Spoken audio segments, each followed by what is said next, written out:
Someone you love is going to die. You already know this. And when that moment comes, you will feel something so enormous, so disorienting, that your body will not know what to do with it. You will stand there, and the world will keep moving, and something deep inside you will refuse to accept what just happened.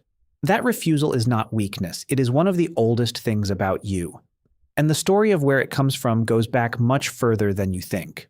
For most of recorded history, people assumed that grief was a modern problem, that ancient humans were too busy surviving to stop and mourn, too hardened, too animal. But the evidence says something completely different. The evidence says that the urge to honor the dead, to mark a death with meaning, to refuse to simply walk away and forget, is one of the most ancient and defining things the human species ever did. It may even be one of the reasons you exist at all. Let's go back. Around 430,000 years ago, in what is now northern Spain, a group of hominins carried their dead deep into a cave called Atapuerca. They did not leave the bodies at the surface. They did not abandon them where they fell. They carried them deliberately into a specific underground chamber, and they placed them there. Paleoanthropologist Juan Luis Arzuaga spent decades excavating this site and found the remains of at least 28 individuals. And beside those remains, in the darkness of that cave, there was a single hand axe. One tool, a beautiful, carefully crafted rose-colored stone hand axe. It was not used. It was left there. That axe is one of the earliest known examples of a grave offering in human prehistory. Something was placed with the dead intentionally. Something was meant to go with them. Your ancestors were doing this before modern humans even existed. The question is why? Why would a species with limited resources, facing constant threats, spend energy carrying its dead? Why would it matter where the body ended up? What does it mean that something inside those ancient people refused to just let the dead be forgotten? Archaeologist Paul Pettit, who has studied mortuary behavior across human prehistory, argues that this impulse is not simply cultural, it is biological. The capacity for grief, for attachment to the dead, evolved because it served a function. You form deep social bonds. Those bonds help you survive. When a member of your group dies, your brain experiences something close to a threat response. The absence of that person registers as wrong, as dangerous, as something that needs to be addressed. And so you do something. You act. You mark the moment. You refuse to let it disappear. This is why, across every culture ever studied, in every time period anthropologists have examined, humans bury their dead with ritual. The rituals differ enormously, but the impulse is universal. That universality is not a coincidence. Now, travel forward. About 100,000 years ago, in a cave in Israel called Kafza, a group of early modern humans buried one of their own. But they did not just place the body in the ground, they placed it alongside a child. The two were interred together, intentionally, and near the grave, they left shells. Shells from the Mediterranean coast, carried inland. Objects with no survival value. Objects that seem to have had meaning simply because they had meaning. Archaeologist Francesco De Rico has spent years studying these early symbolic deposits, arguing that they represent something extraordinary. Not just grief, not just practicality, but the beginning of what we would now recognize as belief.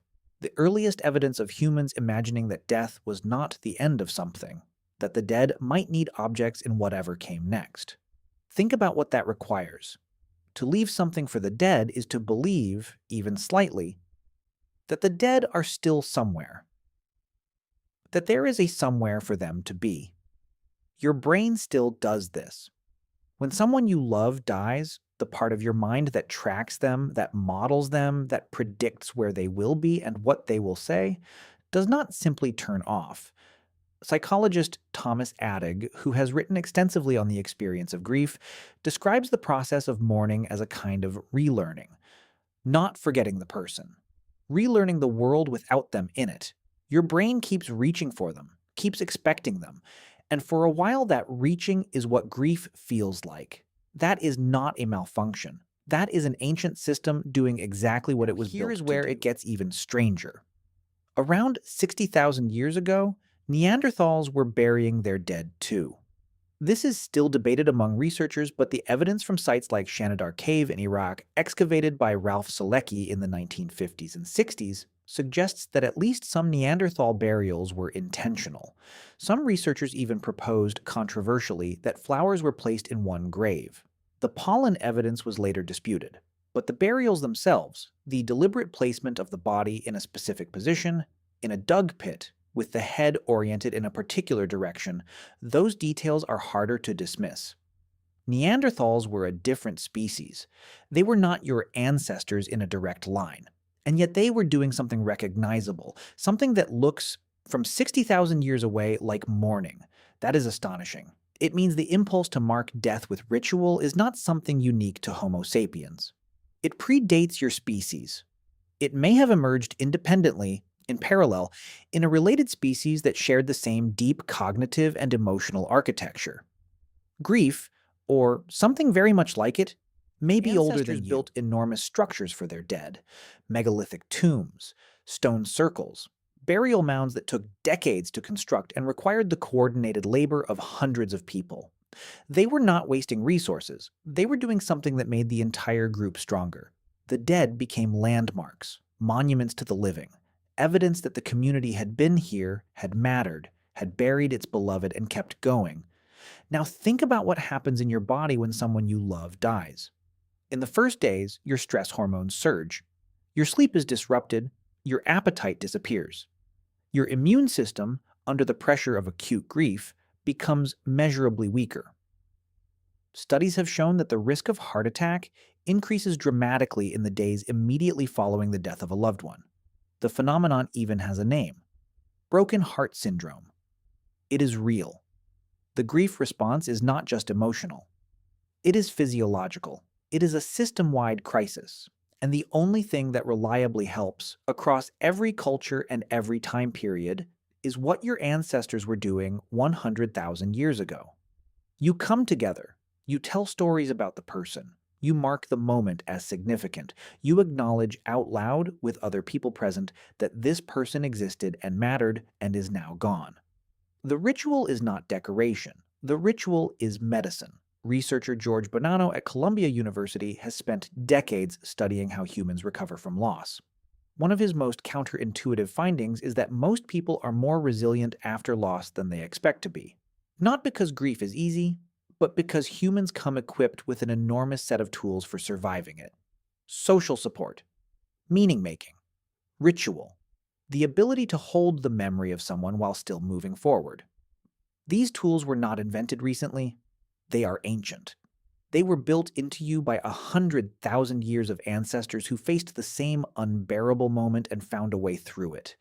Tonight, or maybe years from now, you will stand in a room where someone you love is no longer present. And you will feel that ancient reaching, that refusal, that insistence that they should still be here. You will not want to simply walk away and forget. You will want to mark the moment. You will want to do something. And when you follow that impulse, when you light a candle or write their name or gather the people who loved them and say their name out loud, you are not inventing a response to grief. You are performing a ritual 430,000 years in the making. Someone you love is going to die, and you already know exactly what to do.